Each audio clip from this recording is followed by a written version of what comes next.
আল্লাহ আপনার কাছে অনেক পয়সা করি চাই, এরকম একটা দোয়া আমি আজ পর্যন্ত পাইনি। আপনারা পাইছেন? কিন্তু একটা দোয়া পাইছি বারবার, বিভিন্ন ভাবে নবী সাল্লাল্লাহু আলাইহি ওয়াসাল্লাম আল্লাহর কাছে গেছেন। এটা কি? তিনি আল্লাহর কাছে দোয়া করেছেন। এই দোয়াটা বিভিন্ন ভাবে করেছেন। আল্লাহুম্মা ইন্নী আসআলুকাল আফিয়াহ ফিদ দুনিয়া ওয়াল আখিরাহ।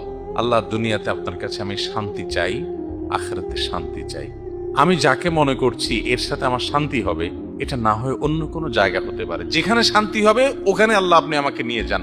আল্লাহ, কাউকে আপনি কুড়ের ঘর দিয়া শান্তির মধ্যে তাকে রাখতে পারেন, আরেকজনকে অনেক পয়সা করে দিয়া শান্তির ধারে কাছেও রাখবেন না, এমনও হতে পারে। বাবা মা, পরিবারের লোকেরা আপনাকে বাধ্য করে হারামে যাইতে, তাদেরকে বুঝান, চোখের পানি ফেলেন। কোন ওলামা একরামকে দিয়ে কাউন্সেলিং করেন যে হারাম কি হালাল কি। হারামে শান্তি নাই, হালালে শান্তি আছে, তাদেরকে বুঝান যে শান্তিটা দিন শেষে দরকার।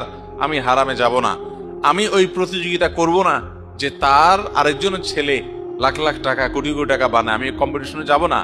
আমি সততার কম্পিটিশনে থাকবো। লাখ লাখ টাকা বানানো কুলি চামারেও পারে, আরে এটা তো হাজার হাজার ছেলে মেয়েরাই করে, সৎ সবাই থাকতে পারে না। আমি সৎ থাকবো ইনশাআল্লাহ।